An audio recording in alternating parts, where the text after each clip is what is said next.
Welcome to the Saul Nerds Podcast. I'm Dan Vadabonker. I'm Kenton Larson. And we're, of course, diving back into Better Call Saul. We have 2 episodes to cover this episode, so we're going to get right to it. We had Season 6, Episode 4. And I'm going to be using, to help guide us along a little bit here, I'm going to be using these recaps from The Guardian. What is his name? Hold on, I should have this out so I can see the name of the writer here.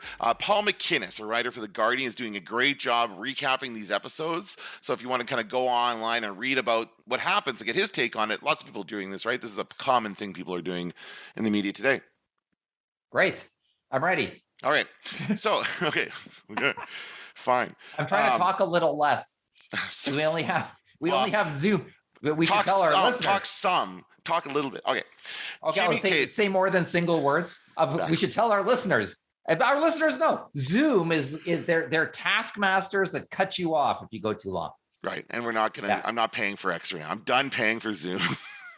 So our podcast has to be a little zoomier as a result. Exactly. There you go. That's a good way to think of it. Okay. But here, this actually sums it up really nicely. Episode 4, Jimmy's partner in crime has her world rocked by a revelation. Meanwhile, Gus takes severe anti-Salamanca precautions, almost as methodical as his clothes storage system.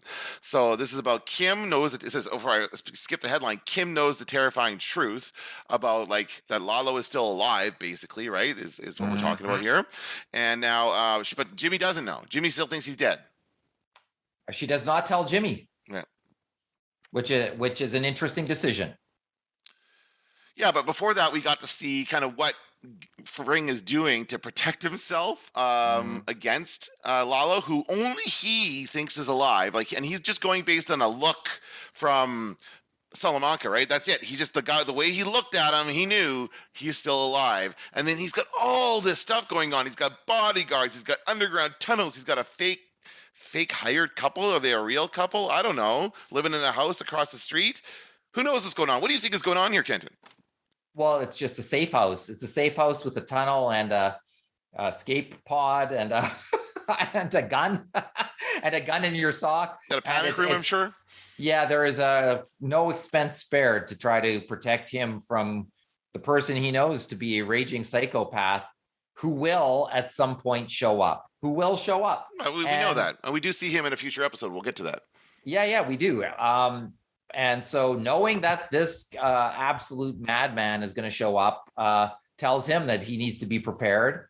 And so that is what he's done. But he's not just hiding. He's still going about his business. And that, with guards wherever he is, but that still leaves him susceptible to potential attacks. He's luring him. He's luring him out. He's baiting him. Yeah. Come and get me, he's saying, because he's not changing. He doesn't want to know. He wants to think. He wants Lalo to think that Gus thinks he's dead, right? So he's not. If he goes into hiding, then Lalo will know. Yeah. So he's just, he's going about his business. He's working at El Polo. I thought that something was going to happen in that scene where the guy's walking up to order, and they're yes. couple of false starts there where they build up and nothing happened, right? I can't remember quite. Nothing really happened. That was last episode, though. That was the last episode. Right, that's what we're talking about. To order. Or I thought we were talking about the one 2 episodes ago. Oh, sorry. There's that. We are on that one. Was that 2? Okay. I'm getting 2 episodes. I believe it was 2 episodes ago that we were introduced to his fortress of his fortress. No, I know. Solitude. I'm talking about in this episode when maybe this was the episode where we see him kind of going about his day. Maybe it was the more recent episode, and he just goes up to the counter and takes an order. Right, that's the most recent episode where that happens. Yes, right. Yes. But so he's not hiding. He's not pretending it. He's just pretending to be normal, I guess, is the idea. It's a cover of a cover. It's kind of cool. It's like layers on layers of things going on here. Because go ahead. Yeah, I was going to say, he mentions the security person who's placed with him at the fast food restaurant is not up to the standard. Not up to not El Polo's local standards, yes. Yeah, not up to the cooking standard, not as opposed to the bodyguard security standard, right? That's right. And so he wants somebody who can do the job, but also do the job of keeping the place secure. Mm-hmm. And actually, when you think about it, Gus is endangering the life of everybody who works at that fast food restaurant by being there. Exactly. And he doesn't care. It's all personal. Like, really, if he was didn't care. It was just like want to spare anybody else. He would just go into hiding and live out the rest of his life in somewhere. He could go off somewhere remote. He's got enough money to do Yeah. whatever he wants. But he wants to do this, right? So he wants a big gunfight. He wants Lalo to come at him right in the I don't know middle of that he that wants. restaurant. You think he does want that? I think he does, yeah. So he I can don't think kill Lalo. He wants to kill Lalo. Well, he does, but he wants to do it on his own terms. Oh, maybe. Like that's why they're watching and why they're keeping tabs on every single person who comes by the house. And they want to see Lalo before Lalo sees him. Right. Okay. That's right. They want to get the jump on him, but there's still people who think he is dead. Mm-hmm. Most people think he's dead. Right. And so, and even people in the know think he still might be dead. Yeah. And they're not sure. And that's what makes him so dangerous. Yeah, and as far as Mike goes, Mike's just happy to take his money, I guess. I don't know. Mike seems to have some sort of loyalty to Gus. So there's a relationship building there, or maybe there already was one. I'm just noticing it now. But Mike and Gus are becoming closer. Well, I think it's a simple case of the boss and the fixer. Okay. And as the fixer continues to show that he knows what he's doing, the boss trusts him more. And I think that's true. I think that's what he's seeing. Because also keep in mind, it also occurred to me that the other big thing that could happen in this plan is everybody who's working in that house and even the security person who's placed at the restaurant, they all could be a potential person who kills Gus as well. They could be somebody who Lalo gets to and that who becomes dangerous. So there really is there's no sure thing. Gus has taken all these measures to make sure that something doesn't happen, but it's still left up to chance in the end. In the end, it still could happen. We know how it happened. We know what happens with Gus from Breaking Bad. Right. But we still also know that there's a madman on the loose. So, so if it's not him, then I think, we know Lalo thought about the lawyer. We know Lalo thought about that since. And so I think that puts Lalo in line to at some point see Jimmy and or Kim. Now, this one was the one in which we saw the office space. He gets his office space in this one, so we get to see the place and the lineup. So we talked about it briefly in Star Wars Nerds, but we didn't really get into it. But we love seeing that, right? Seeing everything come to life. This Better Call Saul that we know from Breaking Bad come to life. Yeah, very much so. That was loved it. And once again, I think over the course of the last two episodes, and I thought even we're talking about the second to last, but the last episode, I thought the sort of claustrophobic feeling it's just getting worse and worse by the episode. Like there was almost every scene, I sort of had to look away from the screen because I thought something terrible is going to happen. Something terrible is going to happen. Yes, exactly. It's really building toward something terrible is going to happen in a way that's just it's painful to watch it unfold because something terrible is going to happen. Right. But we just don't know who it's going to happen to or how it's going to happen or something. And there's more details added to it because we did get Lalo in the next episode. We can move on to the next one now, which is episode 5.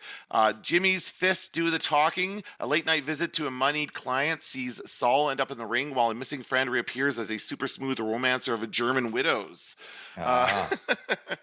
So that was interesting. Two sides of this story.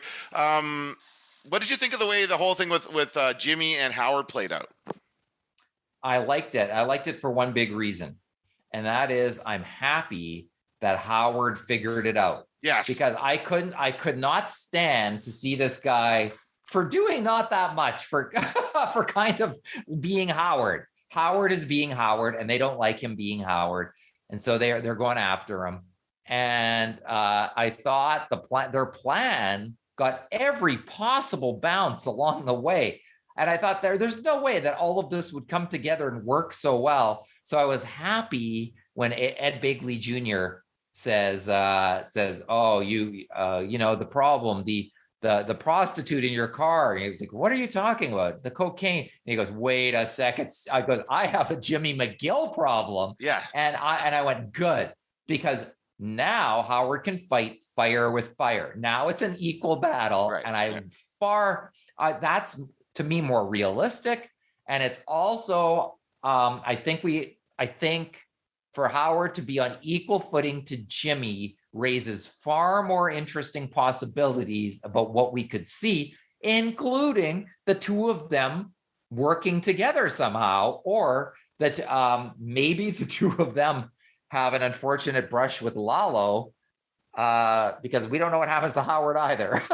So, Right. I mean, there's lots of different possibilities going on, but I like that. How about you? What did you think of that? I like that they had that nice moment before, like when he spoke to, like, all the people in the room are getting antsy about the lawsuit, and it's really like actually a good lawsuit. Like, they're actually trying to take this company to task. You know, remember the Sandpiper stuff? It was a couple seasons. It feels like so long ago now that whole Sandpiper thing was going through. But it's all these people getting impatient. They're not getting their money, and they're like, I'm going to get my own lawyer. And Howard steps in and he calms them down. He gets everyone settled. He's like, this is okay. This is what's happening. He does a great job of it. This is the Howard that, like, the Howard's not that bad of a guy, is what they're trying to say. Like, he does his job well. He does care about people. Namaste. I mean, it seems pretentious, but I guess he really does feel that way. But I don't that's know. his big that's the big knock against him. Since he's a pretentious lawyer with a tan and good hair. Right. And Saul goes out of his way to, like, he didn't need to get the tan. Come on. Couldn't even see him from back there. You know, all he had to do was have the car, and that was enough. But he went and got the whole thing. He looked like Howard. Howard's crime is that he is a high-priced lawyer with nice stuff and probably pretentious. On top of that, but he's not. And his solution to go at it in the boxing ring, I thought was pretty good. I also like the way he positions it, which is, I figured you're from the neighborhood back from the day, and you probably have a few good moves, and that would be pretty equal. He knows that. Jimmy can't back down from that. You know it. He knows it. And Jimmy gets mad at himself for taking the bait, but that shows you that Howard knows what makes Jimmy tick. He also has his number. Mm-hmm. And it's and Howard says, I hope it's over now, but I don't think so, or something like that. I think he says something to. What I took it is that Howard's gonna take it to the next level. He's like, I want to see everything he does. Like, he's got a tail on Jimmy. He's gonna find out everything. Howard's now going to figure out everything that's going on, but probably before Jimmy does. I wouldn't be surprised if Howard finds out Lalo's alive before Jimmy does. You know, like, it's just, man, so good. But we've got Howard's got a tail on Jimmy. We've got the drug cartel has a tail on them. Of course, we get that great scene for the first time ever in the diner where Kim, for the first time. We should talk about that. Anyway, that's true. So we got that tail. We've got that tail, and then we've got Lalo bound to come back soon. And so we've got a bunch of other things, people being tailed, some things they're aware of, some things they're not aware of. That this is building up, and maybe a tail kills another tail. Yeah. Well, there's a few things you here. referred to the scene where Mike just confronts Kim and tells her what's up, and that was in the other episode. And that was funny because it just shows that, like, Kim's not stupid. She can tell that she's being followed. The guys who were following her were stupid, and then Mike's just like, he realizes she's not stupid. She's going to realize, so he just comes clean with her and says, "This is what's happening, and this is what's going on," and just says, "Just don't worry about it." How can you not worry about it, right? But hopefully you won't see them again. Right. What he says. Oh, yeah, but it doesn't mean they're not going to be tailing. It means he's just going to get somebody else, somebody better at tailing, right? That's what he's going to do. And he said that she's still got a tail too. To me, the key line was, I think he says, he compares her to Jimmy, and he says, "You're made of sterner stuff." Yeah. Sterner, I think, is the word. Yep. He could have said stronger stuff. And that, to me, is now pushing toward the idea of Kim becoming, in fact, a major player in that cartel. Wow. I think that's what they're hinting at. Interesting. Even Mike sees it. Mike thinks Jimmy or Saul does not have what it takes. They still thinks he's a bit of a clown, but you think Saul's he's gonna panic if he finds out Lalo's gonna like. It doesn't help. Again, it doesn't help to let Lalo know that anybody knows he's alive, right? This is coming back to what we were talking about at the beginning. Lalo needs to think everybody thinks he's dead in order for anything to happen, right? And so we do see Lalo, who's gone out to Germany. He's traveled to Europe. I don't remember what his excuse was, his business excuse was, but it's ultimately to pick up the widow of our German engineer friend from last season who built the meth bunker. Did Yeah. he also build that tunnel between the two houses, I wonder, the one that goes between the two houses? I wonder if he built all that stuff for them Well, before that he would be a was whole killed. construction issue in and of itself. Yeah. Yeah. I mean, So the I mean, zoning in a residential area would be a nightmare. I don't know if they could do that. yeah, but I think that if what also the other potential thing that this opens up is that they see Lalo and Kim, and he finds out that Kim knew about that Lalo was still around but did not tell him. So if Jimmy finds out that she knew but did not in fact pass it along to him because she thought he couldn't take it. He is gonna find that out. Of course he is. Of course he's gonna know that you knew and you didn't tell me. Like that's gonna come out for sure. That he could view that as a betrayal. Yeah. Oh, I would too, for sure. Like, why wouldn't you tell me this like psychotic guy is gonna come after me? So yeah, that's for sure. And so speaking of psychotic bosses, we do shift over to Lalo's point of view in Germany. Now his goal, I guess, is how do you think he got there? How did he find out about the German architects? Are we supposed to see that? Okay, well the episode starts with the production. We see the keepsake, which is a bad idea. I thought it was going to be meth. I thought this was going to be like a batch of meth, too. And it really was just like a resin award. These useless pieces of plastic we give each other, and it was a design award, and it's in German. So that really just clues us in as to what it is. We knew immediately based on that what this was about, and then that it turns out to be a key item later on. But what's it like? Obviously, he wants to find out where the bunker is, or what's he trying to get at here, or where Gus could be hiding. Like, what's he trying to get at here? How does Lalo know about that again? Yeah, how does Lalo know about the Germans is my question. We may know that, but we may just have forgotten. Yeah. So if anybody's listening, Chris, if you're listening, help us out. Anyway. Yeah. I should. Hey, maybe I should have watched all the seasons again, but I kind of like. It might have happened last season that we forget. Yeah. Yeah, I kind of like sort of rediscovering this stuff, but Gus himself knows that this is an issue because we see Gus go back to where they have dug the hole, and he goes into the hole and he hides a gun under the tractor tread underground. So Gus also recognizes this as a potential for problems. Is that so? The idea that Lalo could figure this out is Gus is already there. Yep. And then of course that's what he's doing. Lalo, he's figuring it out. Yeah. So we've got Gus versus Lalo, Jimmy versus Howard. Two very good little feuds going on here. This actor who plays Lalo, I should know his name. Is it what was the thing? Vincent Gardenia? Yeah, not Vincent Gardenia.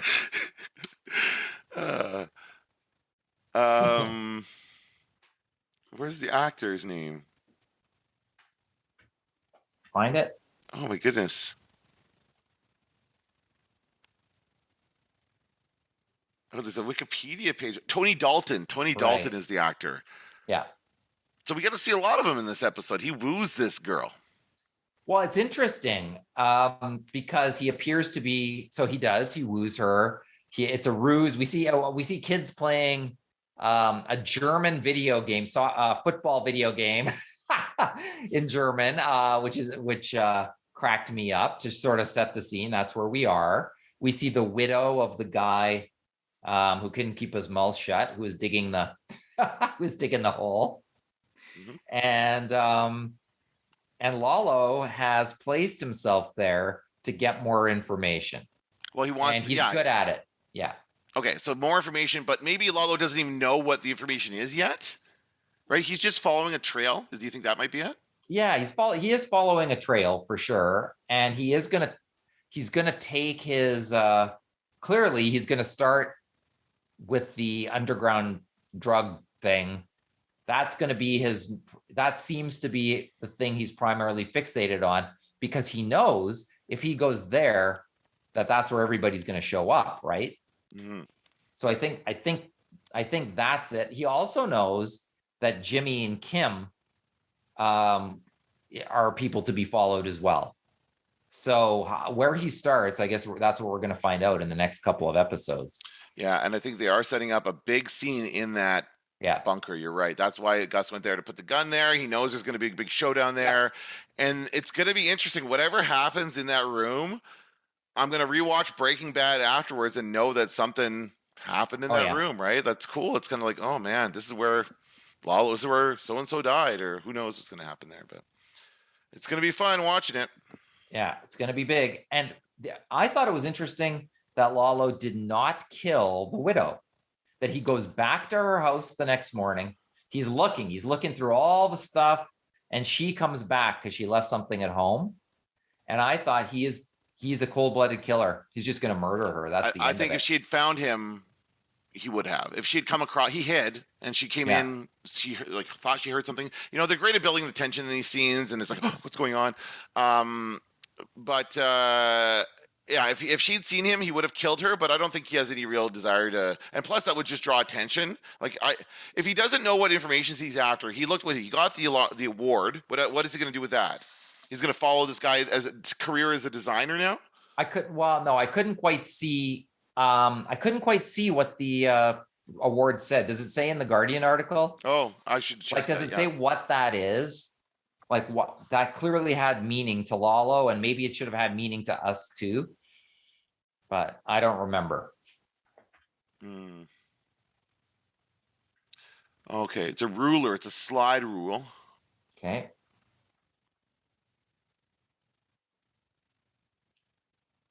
Hold on. I thought it would be odd if they gave him some award for for digging the world's greatest underground drug bunker. Best right. underground drug bunker. World's best underground drug bunker. I mean, At the BAFTAs. Annual. The Golden Globes. Yeah. No, this year at the Oscars. The Oscars win. is where they should be giving that one away. Okay, it doesn't say here. Oh, of course, he very does nearly. Okay, Lalo is a winsome shoulder to cry on. As a winsome shoulder to cry on is a new one. Doesn't. This guy's pretty wordy. Walking her home, bidding her adieu. Comes back the next day to rob it. Of course, he very nearly kills Marguerite during his burglary, being forced to screw on his silencer when she forgets her phone. But as she begins to suspect something and starts creeping toward an inevitable fate, Lalo finds a way out of his predicament, seizing a preserved ruler. Preserved ruler? Is that how you're describing this? Oh my god. Anyway, it's a preserved ruler, Kenton. Did you know that? That's what that was. I guess we're gonna figure out what the clue means because clearly it had meaning to Lalo. I think there could have been a better way to describe it than a preserved ruler. I'm sorry. My apologies to the Guardian, but it's not a great way to put that. It's got a slide rule, so it's a design or it's an architectural award of some kind, right? And so he can now look. It probably has his name on it. It probably has who gave him the award.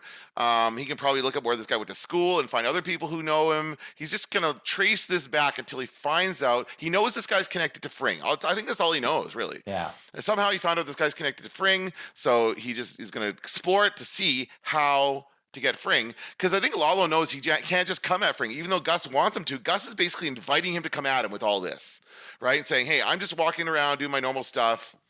And Lalo's like, no, I can't do that. I know I can't do that because you'll be ready. And he knows Fring will be ready. Somehow Lalo knows that Fring knows, maybe. I don't know. Oh, all right.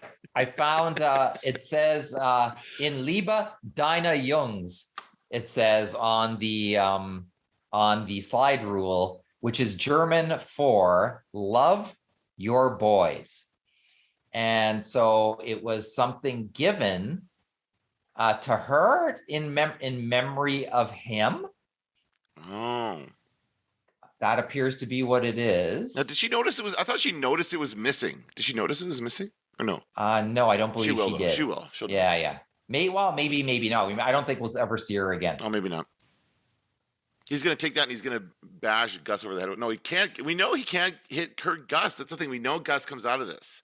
Like, yeah. That's how are they going to make this suspenseful when we know something's going to happen to Gus, I guess, maybe. But we know he lives through to Breaking Bad, so it'll be interesting to see how they play that out. And there as I say though, there's people tailing people, and we don't know Kim's fate, we don't know Lalo's fate, and Howard's fate, and the chess pieces keep moving around, and it's getting more interesting. with every episode, but I do think we will see, we're going to see some big move in the next 2 episodes in terms of those 3 characters. Mm-hmm. And who knows? Hey, where does once again, where does the Breaking Bad element begin or end in the overall scheme of this stuff? Chris gave us sort of an update online about this. All takes place before Breaking Bad even starts. Right. Yeah. Years before. Right. So maybe a flash forward is in order. True. Yeah. Something like that. So I think we're going to be seeing some interesting stuff. And there's only 2 episodes to the mid-season finale. I was just going to say, yeah. So that says like 2 episodes 6 and 7 this next 2 weeks, and then we take a break until July, which is perfect for us to. They just know. I bet you they just know they don't want to go up against Obi-Wan. Like that's just going to cover. Oh, is that what it is? Well, I mean that's pretty. That's. All of June. Obi-Wan's going to be coming out all of June. Yeah. There's nothing else going on. I think everybody's going to take June off. But anyway, yeah, July 11th is when it comes back. And then we get 8, 9, 10, 11, 12, and 13. So 6 episodes to come for the final 6. Did you notice that last episode was longer than usual too? Oh, yes, I did. Yeah. Well, again, I don't see the commercial version, so I see, but right. I even without the ads, it was 54 minutes or something, which is a good hour and a half at least. With the ads, I think it was an hour 13, an hour 14 or something. So it was quite a bit of advertising in there. Oh, I bet. AMC is probably cramming them in. Oh. Are they doing those annoying commercial breaker things where they force you to stop your PVR? No.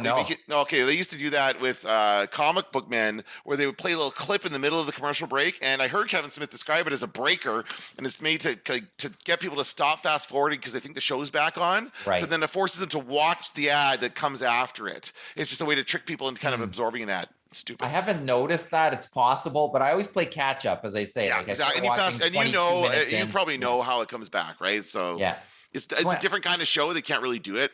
On an hour and 13-minute Saul with commercials, I started at about 22 minutes after, and in the last scene, I caught up live. So there you go. Okay.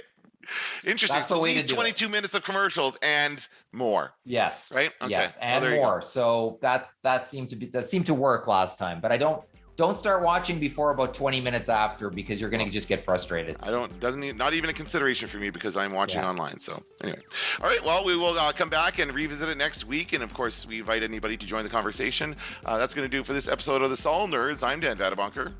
I'm Kenton Larson, and that's all there is for this week's episode. Okay, don't let the door hit you in the ass.